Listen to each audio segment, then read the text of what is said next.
Attempts at escape are punishable by death, but I assure you, you will each receive a life sentence of labor.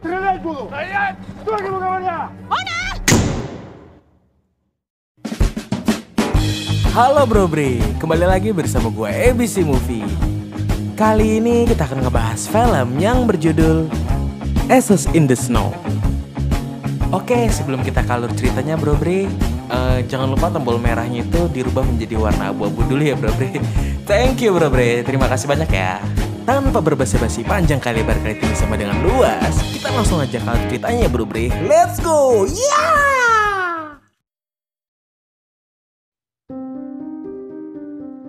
Pada tahun 1941 di kala Nazi sedang berperang melawan sekutu, Uni Soviet secara paksa menduduki negara-negara Eropa Timur, salah satunya Lituania. Seorang gadis remaja 16 tahun, Lena Vilkas, sedang mempersiapkan ujian masuk sebuah sekolah seni. Dia memiliki sebuah keluarga yang terdiri dari ayah Kostas Vilkas, ibunya Elena, dan adik laki-lakinya Jonas. Walaupun dia memiliki bakat melukis, tapi dia nggak yakin bisa lolos, karena persaingannya yang sangat kompetitif. Dan ayahnya menyemangatinya dengan memberikan kotak alat lukis terbaru. You like it? Of course, thank you. Lalu Jonas bercerita kalau seorang temannya telah diusir dari kelas karena ayahnya berpendapat bahwa Lituania sebentar lagi akan menjadi neraka lewat penindasan Soviet.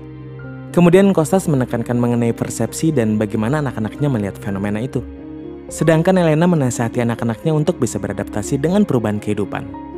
Maksud perkataan Elena adalah dia ingin Kostas lebih mementingkan nasib keluarganya dan menjauhi organisasi perlawanan rakyat. Tapi Kostas nggak bisa menutup mata melihat perlakuan tentara Soviet ke rakyat Lituania. Kemudian saat Lena lagi jalan-jalan, dia melihat seorang pria ditangkap di tengah jalan oleh tentara Soviet. Dan begitu sampai rumah, Lena mendapat surat pengumuman penerimaan siswa baru dan ingin membukanya bersama ayahnya. Tapi sampai malam, Kostas nggak kunjung pulang. Lalu kita malah diperlihatkan satu kompi pasukan NKVD mendatangi lingkungannya dan menangkap para warga. Elena pun bergegas menyuruh Lena bersiap untuk kabur, tapi pasukan NKVD lebih dulu menangkap mereka.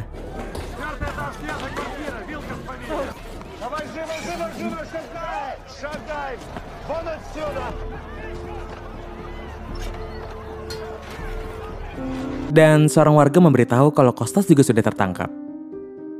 Mereka akan dideportasi dengan kereta api ke Gulag di wilayah Altaski di Siberia. Dan saat di stasiun, Elena memohon agar Jonas nggak dipisahkan darinya karena dia masih kecil. Dan seorang petugas mengabulkannya. Dari dalam gerbong kereta, Lena melihat seorang temannya yang bernama Andrius juga ditangkap dan dimasukkan ke gerbong yang sama. Lalu Lena menanyakan keberadaan ayahnya kepada Andrius, tapi dia nggak melihat Kostas di truk rombongannya. Begitu warga Lituania sudah masuk kereta semua, Komandan Komarov, pemimpin pasukan NKVD di situ, memberikan pengarahan buat nanti di perjalanan. Dan seorang prajuritnya bernama Nikolai memiliki darah Ukraina dan dia mau mendengar komitmen Nikolai untuk Soviet. Nikolai pun menjamin kalau darah Ukrainanya sudah nggak berarti baginya. Sebelum keretanya berangkat, kita diperlihatkan bagaimana cemas dan takutnya warga Lituania menanti nasib mereka di Gulag nanti. Dan Lina mengingat kembali kenangan indahnya bersama keluarganya sebelum Perang Dunia II pecah. Kemudian perjalanan panjang mereka pun dimulai.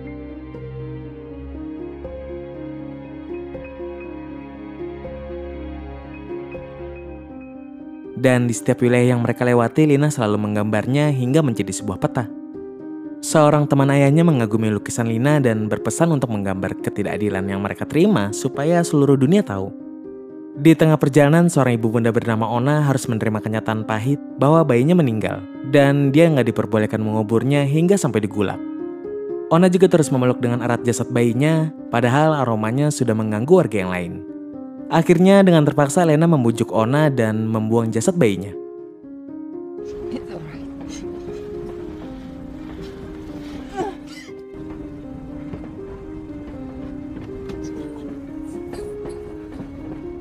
Singkat cerita, mereka telah sampai di Altaski dan Ona berlarian tanpa arah bermaksud mencari anaknya. Karena dia belum bisa merelakan kematian bayinya, dia pun membuat keributan sehingga Komarov tanpa ampun membunuhnya.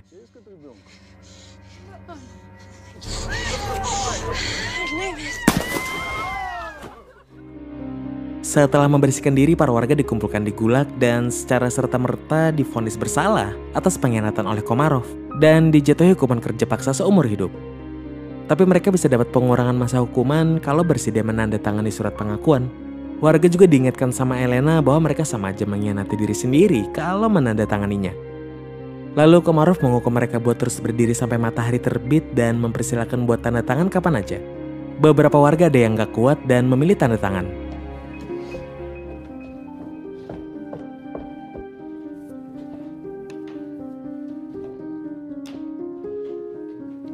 Dan begitu hukuman seterap selesai, mereka dipindahkan ke rumah-rumah di situ.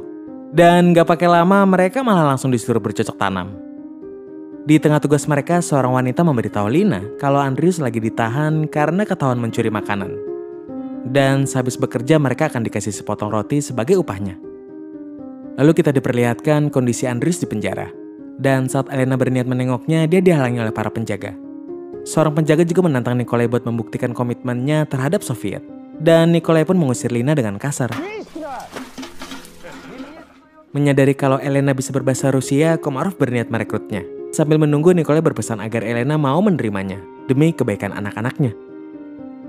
Dia juga bercerita bahwa menjadi prajurit NKVD bukanlah keinginannya. Nikolai hanya terpaksa agar nggak ditindas karena dia bukan orang Soviet asli. Kemudian Komarov menyuruh mereka masuk dan mengenalkan Nikolai sebagai prajurit penurut. Walaupun wajahnya polos, tapi kalau sudah diperintahkan, dia ini bisa menjadi malaikat maut. Setelah Nikolai pergi, Komarov menawari Elena buat menjadi penerjemah dan hidupnya akan dijamin. Tapi Elena tanpa ragu menolaknya. Hal itu sedikit bikin Komarov kesel dan dia memprovokasi Elena dengan menyebut kalau wataknya mirip watak suaminya, yang sekarang juga sedang merana. Lalu kita diperlihatkan Lina yang lagi kerja melihat Sarah menyembunyikan kentang di sakunya. Dan dengan hati-hati dia menghampiri Sarah buat minta tolong memberikan gambar petanya ke pedagang yang bisa dipercaya untuk diteruskan ke ayahnya, supaya bisa membantu membebaskan mereka. Tapi Sarah menolaknya dan malah mengancam akan melaporkan Lina. Malamnya Andrius datang ke rumah Lina buat kasih makanan dan alat lukis. Lalu dia diperlihatkan lukisan Andrius yang lagi sama Jonas. Dan dia memujinya sangat bagus serta yakin kalau Lina pasti diterima masuk sekolah seni. Di situ mereka menyadari kalau mereka saling suka dan berjanji untuk lebih sering bertemu. Suatu hari para petugas memarahi warga karena hasil panen terus berkurang dan mereka nggak kasih alasan yang logis. Kebetulan saat itu Komarov sedang melintas dan langsung memeriksa mereka. Dia mendapati Sarah menyembunyikan beberapa kentang. Dan sebagai hukumannya Nikolai nggak akan memberi jatah makan selama sebulan. Namun bagi Komarov itu masih belum cukup. Dia pun memerintahkan Nikolai buat mengeksekusi mati Sarah. Dengan berat hati Nikolai pun menembak Sarah tepat di kepalanya. Dan Komarov memujinya sudah bekerja dengan baik. Tapi saat sudah sendirian, Nikolai langsung muntah nggak kuat menahan bebannya. Sambil memandangi foto anak istrinya yang tinggal di Ukraina. Singkat cerita, musim dingin sudah datang. Dan untuk menambah makanan, Lina pun berburu kelinci. Lalu Komarov memanggilnya buat datang ke kantor karena terkesan dengan lukisannya. Dan menyuruh Lina untuk menggambar dirinya juga. Tapi karena Lina menggambarnya dengan penuh emosi, hasil lukisannya jadi mirip monster, sesuai dengan Komarov di benaknya.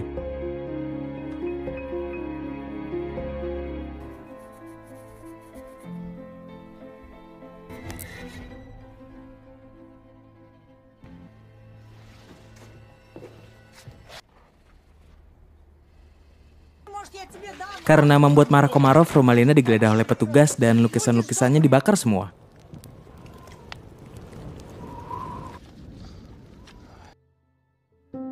Pada malam Natal, Jonas memberikan hadiah sepatu kepada Lina, beserta potongan gambar ayahnya yang gak ikut terbakar.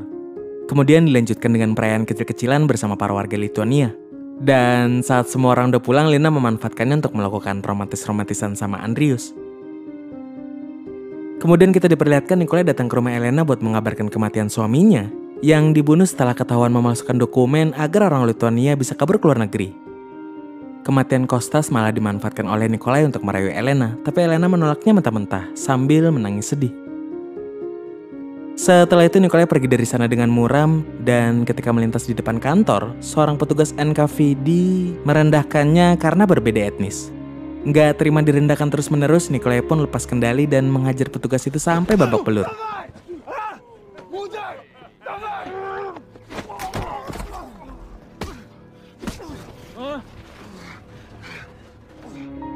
Kemudian terjadi perubahan kebijakan yang mengharuskan gulag mereka dibongkar. Dan para tawanan akan dipindahkan ke gulag yang berbeda. Salah satu gulag akan dikomandi oleh Nikolai yang mendapat kenaikan pangkat berkat rekomendasi dari Komarov. Dia juga dihadiahin keluarga Elena di gulag barunya nanti, yang berada di Pulau Trofimovs di Laut Laptev. Di sisi lain, Lina dan Andrius harus rela berpisah karena mereka nggak ditempatkan di gulag yang sama. Dan untuk sampai di Pulau Trofimovs, mereka harus menaiki kereta dan kapal laut. Di tengah perjalanan, seorang laki-laki tua meninggal dunia karena kelelahan, dan jasadnya dibuang begitu aja ke tengah laut. Sesampainya di pulau, mereka harus berjalan kaki ke pesisir karena nggak ada dermaga. Dan walaupun saat itu udah masuk musim panas, tapi Pulau Trofimovs masih diselimuti salju karena lokasinya dekat dengan kutub. Sebelum ini nggak ada orang yang menghuni pulau ini, sehingga para tawanan dipaksa untuk membuat rumah dan mencari komoditas makanan. Seorang wanita memberitahu Lina bahwa dia akan kabur menaiki kapal terakhir di musim panas ini, karena selama musim dingin nggak akan ada kapal yang datang, dan kemungkinan bertahan hidup di sini sangat kecil. Tapi sebelum kapal berangkat, wanita itu keburu ketangkap. Dan seperti yang dilakukan Komarov dulu, Nikolai menyuruh bawahannya buat menembak mati wanita itu. Sesuai prediksi wanita itu, ketika musim dingin melanda, cuaca ekstrim menyelimuti pulau sepanjang hari. Akibatnya banyak warga yang jatuh sakit termasuk Elena yang sedang kritis. Dia pun memohon kepada Nikolai untuk membantu anak-anaknya kalau dia nggak tertolong. Kondisi mereka diperparah dengan kurangnya obat dan makanan untuk membantu pemulihan. Lalu bersama warga yang sehat, Lina pergi keluar untuk mencari makanan, tapi dia malah bertemu dengan seorang laki-laki yang telah mati membeku sehabis menangkap ikan. Dan ikan-ikan itu pun mereka masak menjadi sup untuk dibagikan kepada warga. Kemudian Elena memuji jiwa kepemimpinan Lina mirip dengan ayahnya. Dan dengan sedih Elena memberitahu tentang kematian Kostas yang selama ini dia rahasiakan. Dia juga berpesan untuk memberitahukan hal itu kepada Jonas saat dia udah dewasa nanti. Tell Jonas when the time is right. Singkat cerita, saat kondisi Elena sudah sangat buruk, Lina membuka surat penerimaan siswa baru dan hasilnya dia diterima. Setelah mengetahui itu, Elena pun mengembuskan nafas terakhirnya di hadapan kedua anaknya. Kematian ibu mereka memaksa Lina untuk menuntut jatah makan yang cukup buat seharian, obat-obatan yang dibutuhkan, dan pakaian hangat untuk para tahanan.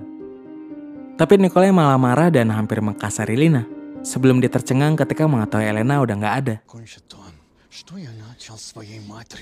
Она мертва.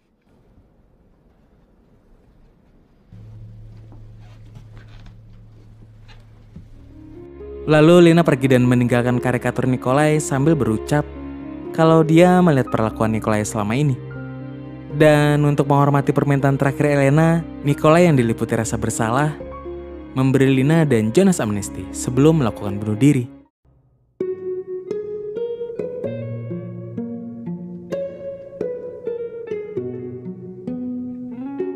Dan setelah menguburkan jasad ibu mereka, dua bersaudara itu berjalan di pantai menuju kapal mereka, sambil teringat masa lalu Lina saat sedang di pantai bersama Andrius.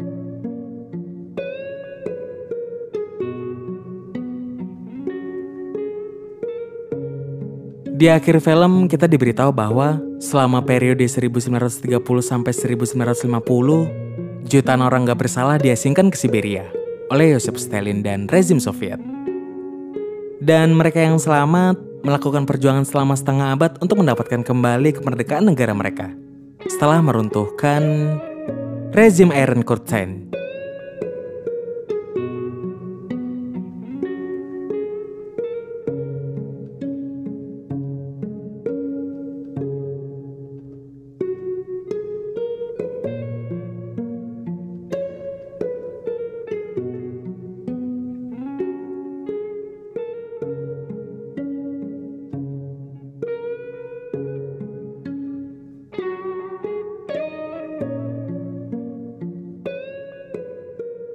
Tomat. Gimana menurut kalian tentang film ini, bro bre? Menegangkan dan melemaskan, ora?